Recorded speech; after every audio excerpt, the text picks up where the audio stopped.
Estamos con los responsables de diálogos clínicos, Verónica Fernández, Beatriz Nannini y Mario Simotti. ¿Cómo les va? ¿Cómo andan? Bien, hola Juan. Gusto. Habíamos prometido que cuando ustedes iniciaran este nuevo seminario en 2014 nos íbamos a encontrar. Esto era antes de que ustedes lo agregaron. Nosotros, como somos irresponsables, hacemos esto. Me gusta responsabilizarse de que nosotros de ese día... Hay responsabilidad, de ese estilo. Responsabilizarse. Exacto. Pero bueno, de cualquier manera, vale la pena que digamos que la idea nuestra, aceptada por ustedes, es desarrollar lo que ustedes tienen planteado como seminario para el 2014 en formato televisivo, más o menos una vez por mes.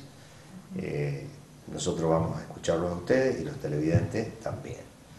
Así que dicho esto, ustedes van a presentar el seminario 2014 de diálogos clínicos. ¿De qué se trata? ¿Cuáles son los temas? Y después vamos a abordar uno en particular. Bien, el seminario se llama, lo denominamos la medida del mal, ¿sí? Y nace a partir de un texto que es un texto rector este año, que es Kant con Sade. Es un texto de Lacan que Lacan escribe para prologar las obras del Marqués de Sade. No se lo publican por ser un texto inentendible, pero sale luego en una revista en su época. Es un texto donde Lacan toma, para leer al filósofo Kant, toma a Sade. Y es muy interesante porque partimos de la cuestión del mal a partir de algo aparentemente tan lejano como es lo moral, ¿sí? Entonces, a partir de algo que Kant denomina el imperativo moral, el deber moral, los psicoanalistas, en principio Freud y después Lacan lo desarrolla, ubican ahí algo de una semilla de maldad en el ser humano, ¿sí? Una semilla... Íncito en el ser humano. Viene con él. Exacto. Perfecto. Parte de justamente de la cultura, ¿no? Sí. Entonces, como decía, cuestiones tan lejanas como la moral aparecen ligadas al mal, al menos en el sujeto, pero también así en los grupos sociales. Es algo que podemos ver en lo social y también en el ser humano. Sí, que aspecto que casi siempre está elidido, en general no se habla de esto. En los ámbitos académicos es muy difícil que los autores que han tocado la temática se les dé lugar. El otro día, conversando con el profesor y colega Gustavo Mena, nos contaba que Spinoza, el filósofo Baruch Spinoza, que es un continuador del pensamiento de Kant, es un filósofo al cual es muy difícil que en la academia, es decir, en los ámbitos escolares o terciarios o universitarios, se le dé lugar. El lugar que se le da a lo mejor a Descartes o a Kant, que son los filósofos que están más cerca, digamos, dentro de la temática. Y me parece a mí que muchas veces, porque es una temática que como no tiene una comprensión inmediata, se la intenta de alguna manera soslayar. Y esto es lo que no han hecho, por suerte, varios pensadores, y el trabajo nuestro de este año es recuperar, recopilar a esos pensadores, porque consideramos que nuestro deber y nuestro trabajo, digamos, tiene mucho que ver con esta recuperación de lo que no se comprende en su valor, ¿no?, máximo. Y tenemos además en nuestra época los fenómenos sociales, claro, que nos golpean todo el tiempo. La violencia en las escuelas, casos de violencia entre jóvenes. Últimamente nos bombardean estas noticias en la tele, todos quedamos perplejos sin poder darle un tratamiento y una explicación. Claro. Entonces eso, las violencias a nivel mundial, las guerras, la Shoah, varios temas, la violencia de género. Racismo, ¿no? Bueno, dijimos, a ver, Siempre los psicoanalistas... El terrorismo. Bueno, el racismo y sus múltiples manifestaciones. En definitiva, ¿qué lugar se le da al otro? Porque lo que aparece en todos estos fenómenos es como una descalificación o un bajo lugar para marcar la otredad como una posición diferente de la del sujeto. Lacan, que es un psicoanalista contemporáneo, falleció en los 80, ya en la última etapa de su vida hablaba de estos fenómenos a nivel social, hizo una lectura de la sociedad en la época y anticipó un poco lo que estamos siendo espectadores y partícipes cuando sufrimos algún hecho de violencia cada uno de nosotros. Y él decía, llamaba esto narcisismo, que es la conjunción de dos términos, narcisismo y cinismo. El cinismo es aquel sujeto que busca la absoluta satisfacción propia, sin pensar en el otro. Que no importa a nosotros. Exacto, que hay un desmedro por el otro como sujeto.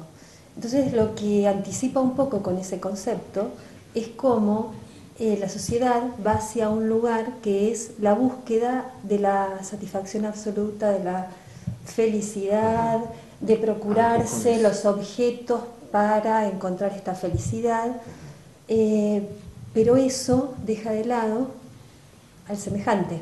Claro. Esa es una posible explicación, hay otras. Nosotros comenzamos esta investigación, estamos en los orígenes de ella, por lo cual no tenemos resultados todavía. Claro, nos vamos nos acercamos a través de la filosofía, nos valemos de ella, como refirió Vero, entonces vamos a trabajar estas cuestiones. También queremos aclarar, el psicoanálisis no es la única respuesta a este tema, hay otras, pero sí queremos marcar la especificidad, ¿no? Yo voy a hacer dos abordajes, pero que tienen que ver con esto. Acabo de ver la película El Lobo de Wall Street. Y después me metí en Google. ¿No la vieron? No. Sí. Bueno, por ahí. No la vi todavía. Me googleo después a Jordan Belfort. El tipo ahora se gana la vida dando conferencias. Se calcula que va en este año 2014 $50 millones. Bueno, toda la historia que va a resarcir en parte. Pero lo notable es que el tipo sigue convencido, salvo que se arrepintió de algunos de los daños que causó, sigue convencido que está bien lo que está haciendo. Bueno, es una película que cuenta un hecho real, la biografía, está basada en la biografía de Jordan Belfort, que era un agente de bolsas de Nueva York, de Wall Street, muy joven, muy joven, a los 22 años comienza su carrera y dura 10 años, 12, con un grupo de jóvenes también, y ahí aparecen excesos de droga, alcohol, sexo, bueno, toda una serie de... y termina haciendo una estafa, provocando una estafa del orden de los 200 y pico de millones de pesos, que en general lo más dramático fue que tomó a clase media y clase media baja, no a las grandes fortunas. Lo meten preso, está 4 años como testigo, porque colabora con la justicia. Sí, además de eso, ¿no? Sus amigos, muchos de sus amigos y colaboradores quedan presos gracias a él. Sí. El tipo verdaderamente no es ejemplo de nada. Lo que me llama la atención es por qué hacen la película y por qué lo dejan tan bien a él. No lo dejan. No la vi. Solamente iba a apuntar a esto, ¿no? Porque yo había hablado de Kant y del imperativo categórico y de la moral. Digo que en este caso, vos fíjate cómo se ve un imperativo a tener dinero y a vivir así, cueste lo que cueste. Claro. En la película se ve claramente cómo hay un mandato al cual él no puede resistirse y toda su vida familiar, su vida social, su vida de trabajo se ordena por este mandato. Sí. Y lo que dice Lacan, y lo que cuando habla del imperativo categórico, de estos mandatos que recaen sobre el sujeto, es que a este mandato no le importa nada más que la satisfacción del mandato. El sujeto puede pasarla mal, perder a su familia, perder su vida, vivir drogado, caer en desgracia, sus amigos. Lo que importa es el mandato. Claro. Es decir, se le es fiel a eso. Y cuando digo mandato, estamos hablando de un mandato superyoico. Estamos hablando de la instancia que Freud nombra como superyo. Podríamos decir una instancia interna, ¿no?, del sujeto. Con características, de morales. ¿Qué habla? ¿Qué habla? Es una voz. Es esa voz interna que muchas veces escuchamos y no, hace esto, no, hace... Y entonces el sujeto frente a esta voz que le manda puede decir, pero no puedo ahora, pero no me siento bien. No importa, hacelo. Sí, sí. Tenés que hacerlo. Pero a mi familia a lo mejor no le va a gustar y entonces no importa. Tenés que hacerlo de todas formas.